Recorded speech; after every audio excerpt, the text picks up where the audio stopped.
and today I'm making a card mostly out of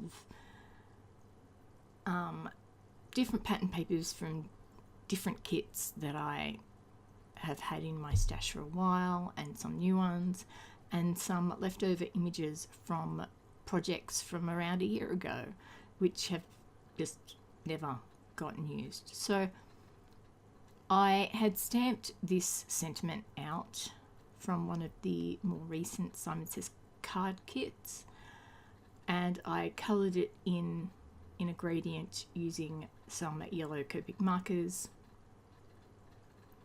And now I had also distressed the edge. Oh no, I haven't done that yet. Okay, so I'm putting some distress ink on the edges and in towards the sentiment, and then I'm actually going to distress it even further with a pair of scissors. So the ink I'm using is antique linen distress ink, not oxide.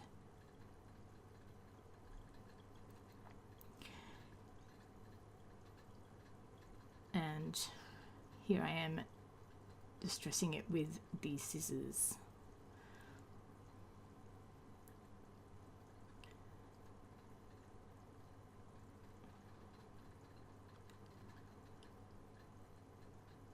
So now I'm just trying to figure out which papers I am going to use for this card. I looked at a fair few.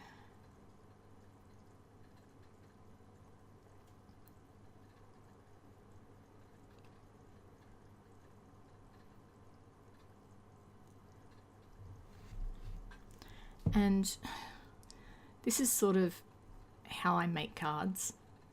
Because I'm relatively new at making cards, I tend to fly by the seat of my pants sometimes and just wing it.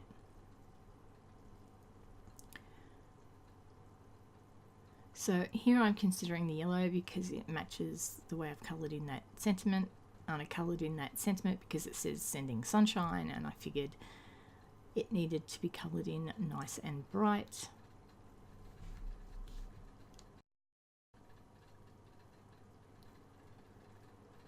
So at this point I'm still trying to figure out the configuration I'm going to be using for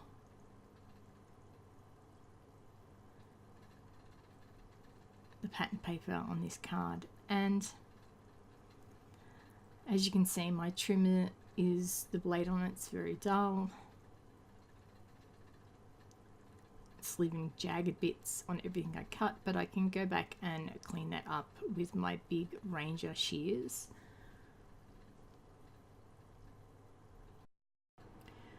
I believe that sending sunshine sentiment is going to come in very handy for me, considering I live in the tropics and it's sunny even in winter.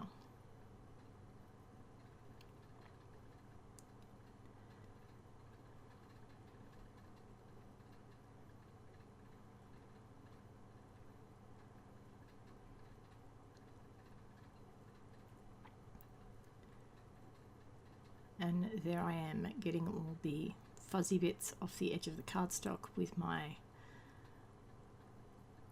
Tim Holt Ranger shears. It's really good just to have that big pair of shears for just that purpose. And they're also really good for cutting off little bits on the edges of cards.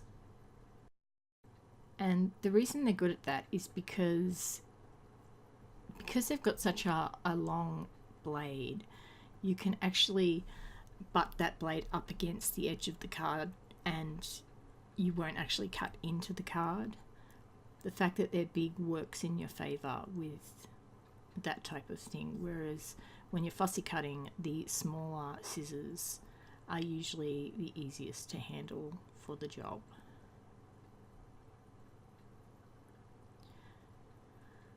So here I'm thinking of backing this sentiment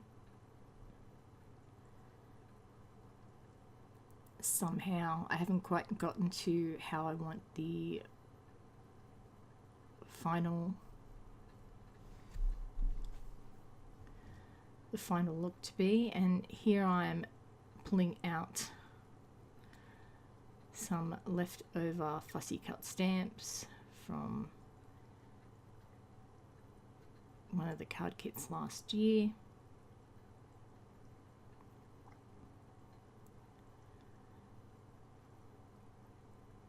And the card kit was from Simon Says Stamp, if I didn't say so. So I can't remember which one it is. I think I decided not to go with any of the purple and just stick with the pink and yellow flowers.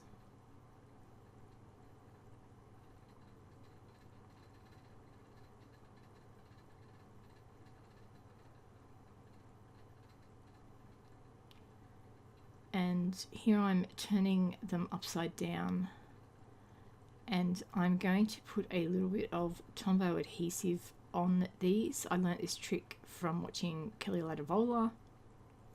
She's great. If you haven't ever watched any of her videos, I highly recommend you look her up. And if you love a good story, then you'll especially love watching Kelly's videos.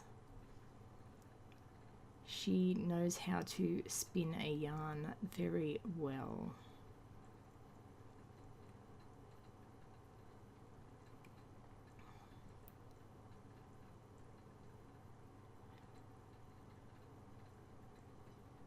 So here I'm just trimming it to get the right sort of pattern on the edge that I'm going to be sticking that green piece of cardstock to.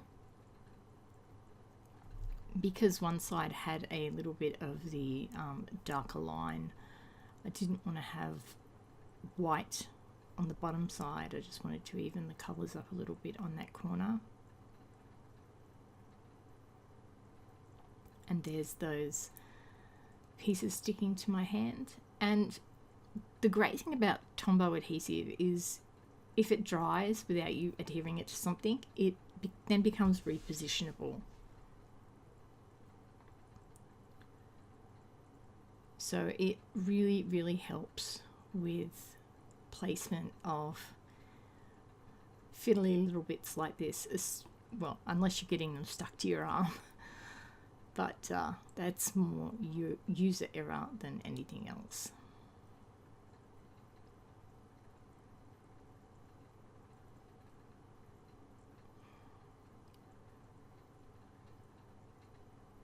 So here I'm still playing around with the colours, but I'm pretty sure that I ditch the purple flowers and just go with the yellow and pink, as I said earlier. But this is a really good example of my indecisiveness when I'm putting a card together. And a lot of the time I will edit a lot of this out, but I figure it might actually be might be helpful for those of you who think that you have trouble putting cards together. I think it's just a normal thing for a creative process, which card making is. And the thing is you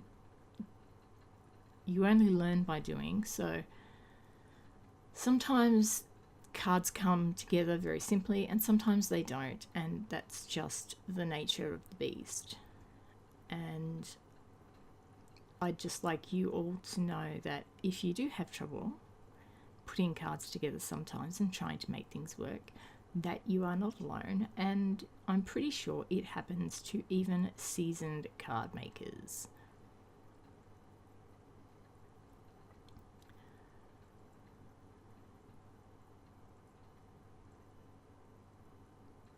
I mean, we all drop ink pads just when we're about to finish cards. We're all human, and we all you know, stuff things up every now and then. So just because you see perfect things on Facebook and Instagram all the time, it doesn't mean that everything that these creators do or put out is perfect. They might just not show you the imperfect things, but I don't know. I just feel that showing you guys this process might actually be helpful for you.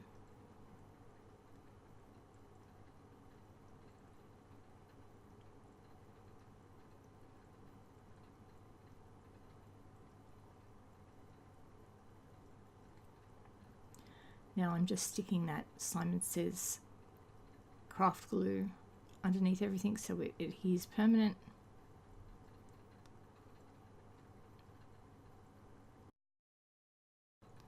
Now here I'd actually tried to scribble some Copic onto some release paper from a sticker sheet, and I was doing this in the hopes that the colour would get sucked up by the Nuvo drops,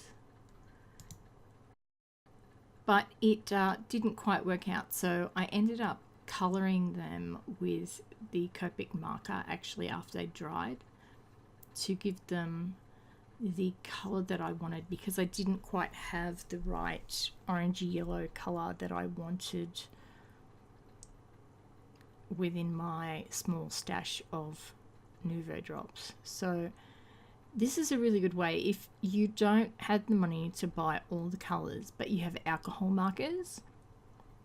You can definitely colour these drops after they've set.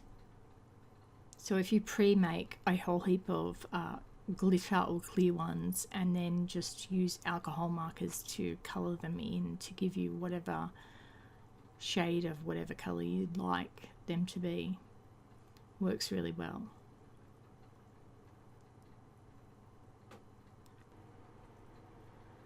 So once I've got these drops on, that will be the end of the card.